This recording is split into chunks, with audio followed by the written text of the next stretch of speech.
காசு பணம் இல்லாதவன் ஏழை மகன்தான்.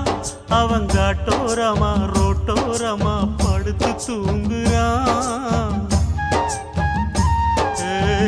சொத்து சொகம் உள்ளவனோ செல்வ மகன்தான். அவன் பஞ்சு மெத்த போட்டிருந்தும் முழிச்சு ஏங்குறான். எது மற்ற பேர்களுக்கு ஏது கவலை? 4 காசு வச்சிருந்தா 100 கவலை. இங்கு ஆசை வச்ச நெஞ்சுக்கெல்லாம் அமைதி இல்லையே. என்ன வேலை அது என்ன வேலை? மன நிம்மதிதா இங்கு என்ன வேலை? எந்த கடை அது எந்த கடை? அதை விற்கிறது